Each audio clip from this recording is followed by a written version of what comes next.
Hey guys, it's Drew from Iron and Lime. Here at Iron and Lime, we don't buy equipment to make content. We buy it because it has to work in real life. Transparency is what I'm all about. So I've been running the surplus strength stealth spotter arms here for about 6 months. I bought them back in May. Early mornings, heavy barbell work, training alone, a lot of kids' toys around the garage. So space is at a premium, but not at the expense of safety. So what that really means is if something fails, a lift or whatnot, there's no one to save me. It's usually just me in here. So safety is extremely important, making sure that I can trust my spotter arms. So this isn't a first impression. This is whether or not these have earned permanent and lifelong status in the Iron and Lime Fitness Gym. Stay tuned. God, it was built to last, yeah. Now that I've been put through hell, I never got anyone's help. I had to do it all myself. I don't ever slow up, no I don't take shit. I got no love for the fakeness. If you wanna play tough and wanna hate this, I'll always show up. All right, why do these fit in the Iron and Lime way of life? Well, we're about infrastructure for life and infrastructure that works. What's the process and can we improve it? In reality, it means that we need equipment that saves space, reduces friction, lets you train hard without putting you at risk, right? Safety is everyone's number one priority. And as a dad, we want to make sure that I'm here for my kids. And as parents that I can help buy the right equipment, I want to make sure you guys have good recommendations and good safe equipment that you can depend on. So with that, traditional spotter arms are strong.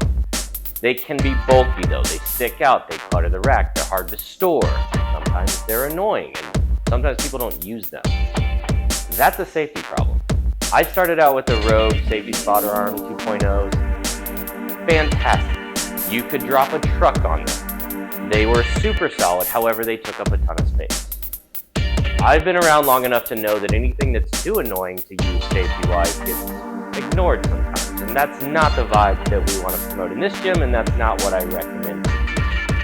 So with that being said, everyone should take a look at what their requirements are, what their use cases are, how they train, and what they might potentially be limiting themselves from doing if they do go with the traditional spotter arm that has a large bottom gusset that takes 7 to 8 holes on the rack, and what they may potentially gain by spending a little bit more money and getting a stealth spotter solution.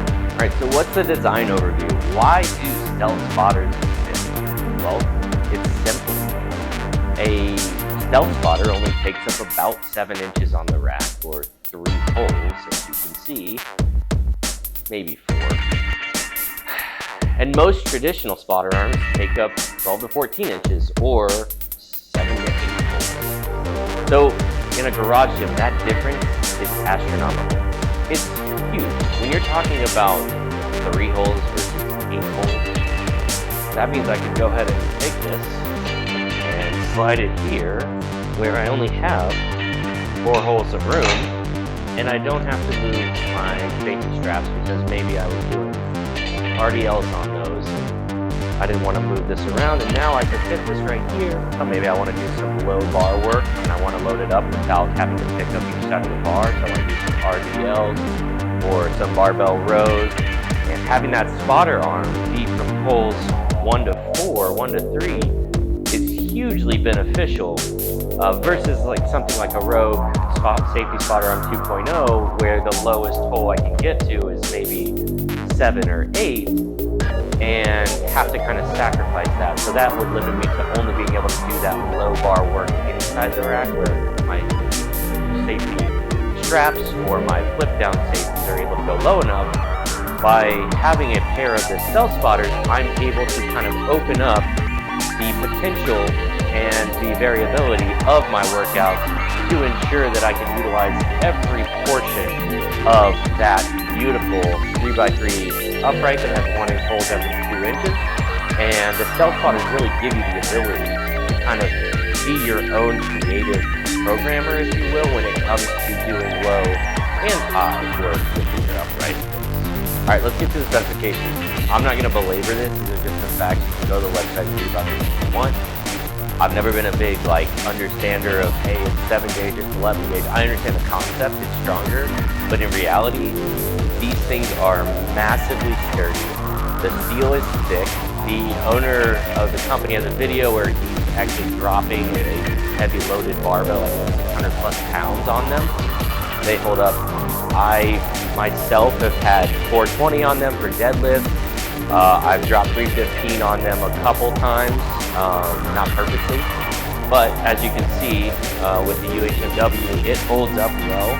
It's kind of a textured UHMW versus the smooth UHMW that the flip down safeties of the Rogue has, and I'll kind of put those side by side so you can see them, right?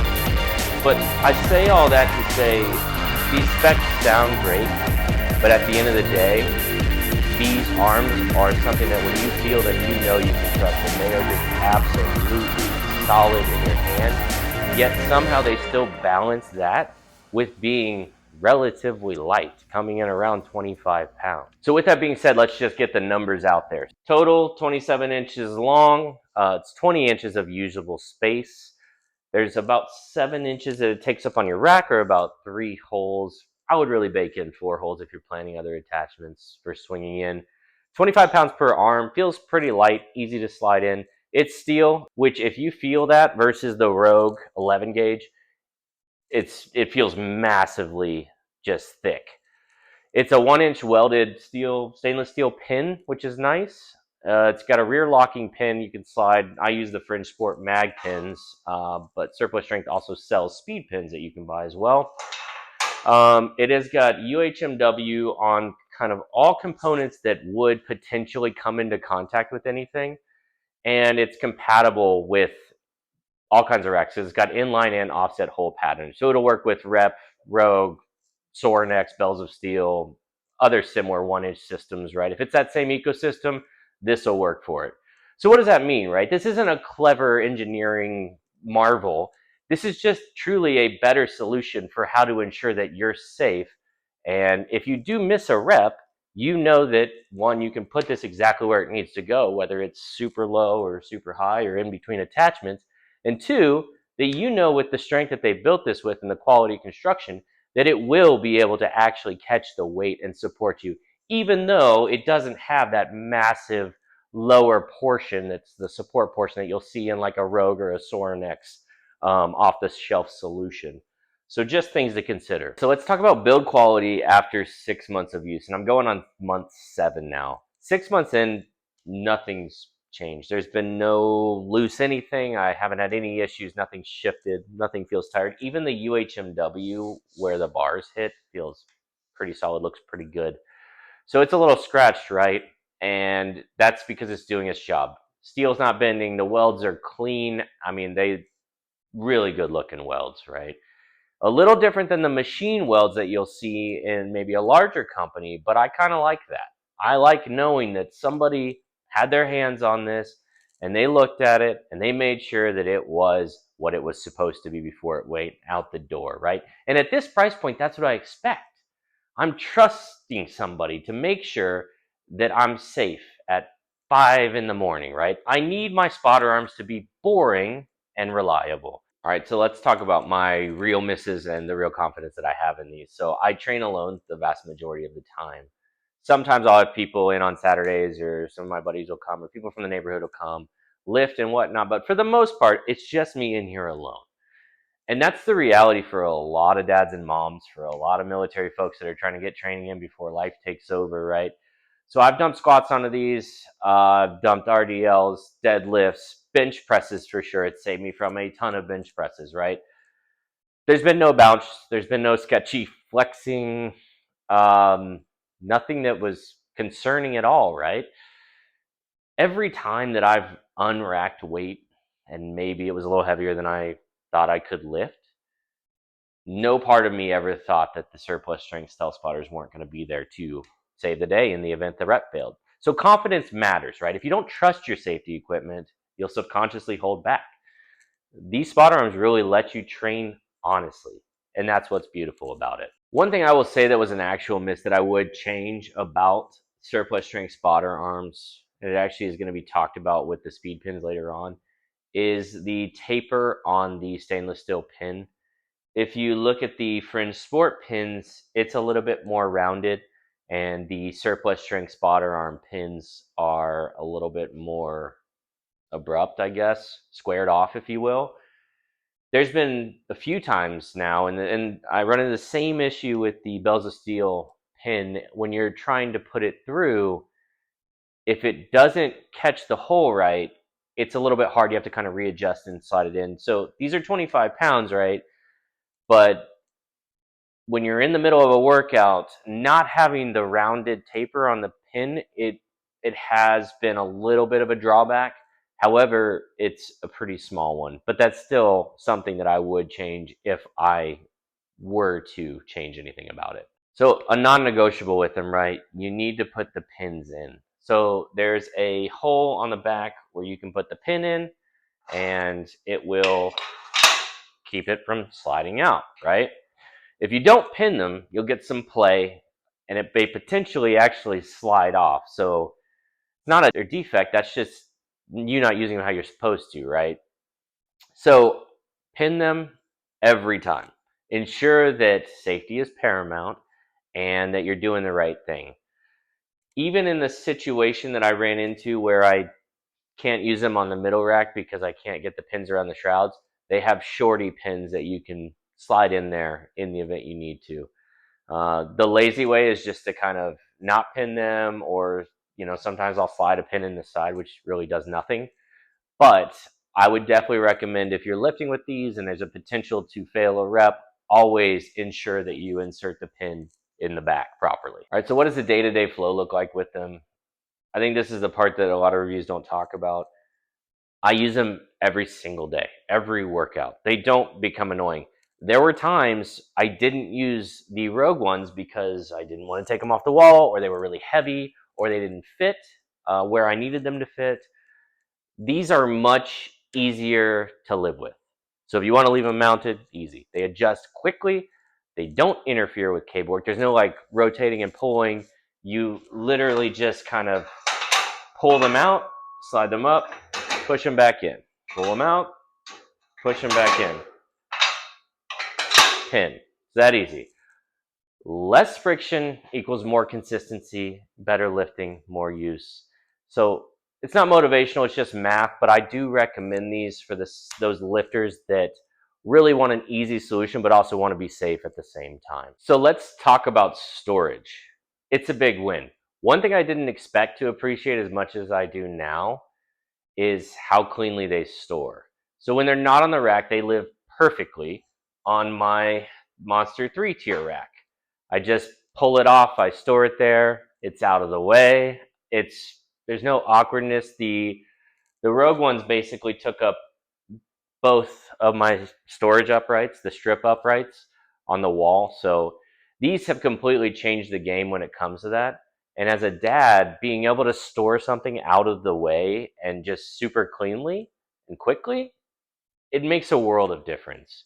It basically takes what used to be a hassle to set up the spotter arms into kind of a breeze, which makes it fun to use, makes it easy to use, and then also is a little bit cleaner just overall. And as probably the other parents, and I hope I'm not the only parent here, but having a clean garage is something that I rarely have. There's always a bike or a helmet or a scooter or anything else right on the floor.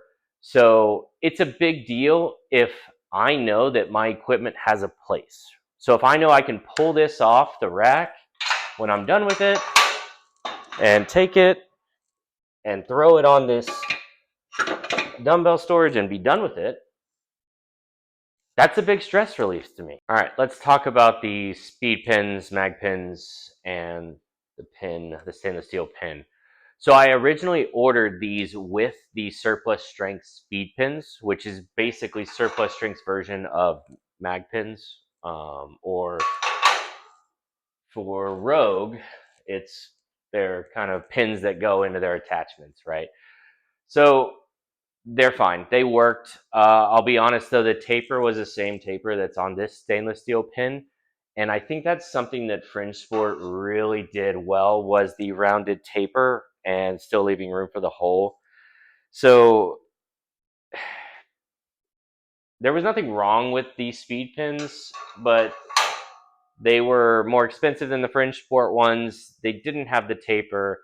And so I returned them. And Surplus Strength really impressed me with that because I emailed them. They emailed me back the next day. There was no pushback. There was no weird policy. I just put them back in the bag, put them back in the box. And I had a buddy who lives in Nashville drop them off in person. And the whole thing was pretty painless. They're a smaller company, so there's no instant help icon on their website, kind of like Rogue has. It's not a corporate level response.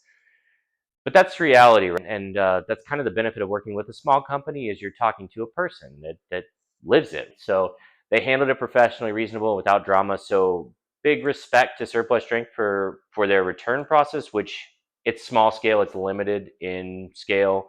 However, typically if you don't have issues with things like that, returning something that doesn't work for you, the company usually is a pretty stand-up company. I just wanted to make sure that I called that out for Surplus Strength and the recognition of that they were stand-up company when I needed to utilize customer service. All right, so let's talk price and the real comparison. Money, right? Pretending that money doesn't matter is ridiculous. It's dishonest, and I'm not loaded, and I'm not getting free gear. All of this stuff, I have to negotiate pretty heavily with my wife. And sometimes it involves giving up golf and other things that I love to make sure that I can bring this stuff to you. So, all in, these came out to about $616 shipped. That's not cheap at all, and I'm not pretending it is. So, if your primary goal is to save money, you can absolutely spend less.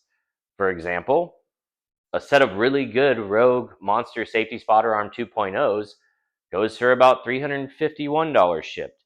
They're strong, they're proven, they're excellent, and they're really pretty. They'll do the job. They will protect you. Just understand there's a limitation on how low you can go in the rack to do your safety catches and all that. So just be aware of that, right? So you can save real money going that route. What you're paying extra for when you go with something like this, a stealth spotter arm, is you're getting a smaller footprint, probably a better day-to-day flow, less clutter, a setup that still works and you can switch pretty easily. And you have smoother storage, probably a better storage situation. If you have unlimited space in a commercial gym or a warehouse, the Rogue arms make a lot of sense.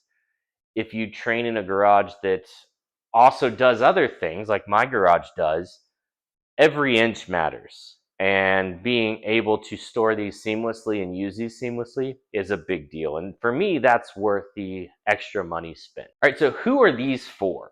These are for people that train alone. They're maybe short on space or storage, and they plan to kind of lift on these and use them in a manner that is actually going to take advantage of what they do special as a strength spotter arm. If you have a dedicated rack and all you do on it is squat and you leave the spotter arms on hole 10 and you never move it, it makes sense to just save the money and get the Rogue ones.